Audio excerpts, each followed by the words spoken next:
उम्मीद थी कि आज सुप्रीम कोर्ट में कश्मीर फाइल्स खुलेगी, लेकिन कोर्ट ने याचिकाकर्ता को कहा कि पहले आप सरकार को अपना रिप्रेजेंटेशन दें और उसके बाद अगर आवश्यकता पड़ती है तो कोर्ट आ सकते हैं, जिसके बाद याचिका वापस ले ली गई। और इस समय हमारे साथ याचिकाकर्ता एडवोकेट वरुण सिन्हा हैं, जिन्होंने अपनी एनजीओ वी द सिटीजन के माध्यम से सुप्रीम कोर्ट में कश्मीरी पंडितों, सिखों के लिए पक्ष रखा था कि जो नरसंहार हुआ उसकी जांच के लिए एसआईटी गठित की जाए। सर, अब आगे की दिशा क्या होगी? और बहुत उम्मीद थी लोगों को आज के समय।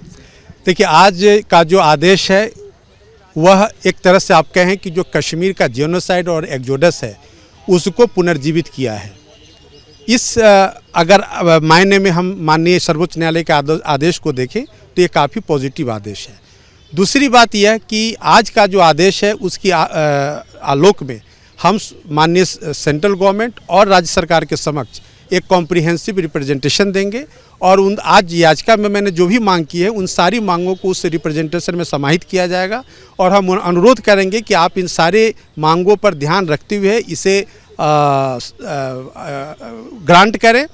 अगर केंद्र सरकार, राज्य सरकार इन बातों को गंभीरता से नहीं लेती है तो हम पुनः अदालत के समक्ष अपनी याचिका लेकर प्रस्तुत होंगे। जी बिल्कुल, आप अपना पक्ष अब सरकार के समक्ष रखेंगे, राज्य सरकार के समक्ष रखेंगे, क्योंकि मुद्दा ऐसा है जिससे हर आदमी जुड़ा हुआ है। हमारे दर्शकों के लिए एक बार अपनी पिटीशन के जो आपके तथ्य हैं, जो आपकी मांग थी, या आप सरकार के आगे रिप्रेजेंटेशन रखेंगे, वो कुछ प्रमुख बातें बताएं ताकि लोग समझ सकें कि ये मुद्दा आज भी इतना ज़रूरी क्यों है। सर्वप्रथम हमने स्पेशल इन्वेस्टिगेटिंग टीम बनाने की मांग की है, जिसमें हमने मांग की है कि 1989 से लेकर के 2003 तक जितने भी हिंदू और सिख की हत्या की गई, जिन्हें वहां से भागने पर मजबूर किया गया, उस साजिश का पर्दाफाश हो। जो भी लोग उस साजिश में शामिल हो उनके खिलाफ मुकदमा चलाया जाए और उन्हें सज़ा दिलाया जाए। पहली मांग तो ये। दूसरी मांग है कि जिन कश्मीरी हिंदुओं और सिखों को वहाँ से कश्मीर छोड़ने पर मजबूर किया गया, उनकी प्रॉपर्टी को आइडेंटिफाई करने के लिए एक टीम बने, उनके प्रॉपर्टी को आइडेंटिफाई किया जाए और उन्हें पुनर्स्थापित वहाँ किया जाए ताकि उनमें ओनरशिप का सेंस हो कि वह भी एक मालिकाना हक की ज़िंदगी जीते थे, उनको उनका रूट वापस दिलाया जाए। तीसरी मांग मैंने की है कि एक सेंसस कराया जाए कि कितने कश्मीर में हिंदू और सिख आज के डेट में हैं, कितने वहाँ से भगाए गए और कितने भाग गए, इनका एक सेंसस हो और उस सेंसस के आधार पर उनका रिहेबिलिटेशन हो तो वो ज़्यादा ऑथेंटिक होगा और व्यवहारिक भी होगा। आज सुप्रीम कोर्ट में जब इसकी सुनवाई हुई तो हमने भी सुना, आपने ये सारे तथ्य कोर्ट के सामने रखे और ये भी कहा कि उस दौरान प्रशासन जो था वो पूरी तरह फेल था।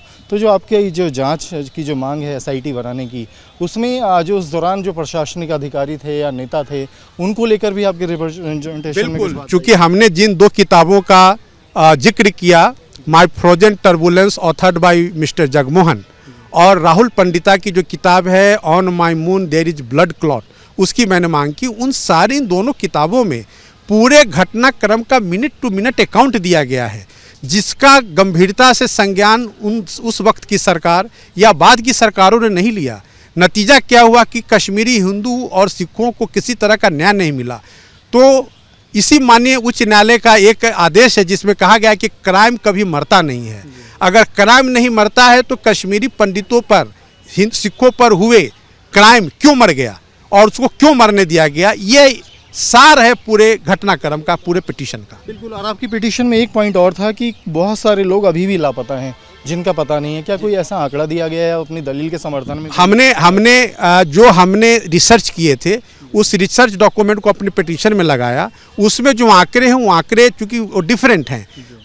मेरा कहना था कि कम से कम एक ऑथेंटिक सेंसस हो, ये पता चले कि कितने हैं, कितने भाग गए और उनकी स्थिति क्या है और वो कहाँ है, ये तो आइडेंटिफाई करने की बात हो, तभी एक एग्जैक्ट फिगर सामने आएगा कि उनके कितनों के साथ ये हादसा हुआ, कितनों के साथ जेनोसाइड हुआ और कितने वहाँ से बाहर जाने को मजबूर हुए। और अभी तक कोई मुकम्मल जांच तो कहीं से भी अभी तक आज तक किसी प्रकार की कोई जांच नहीं हुई है और न तो सरकारी रिकॉर्ड में है न कभी पब्लिक डोमेन में है। शुक्रिया, धन्यवाद करने के लिए।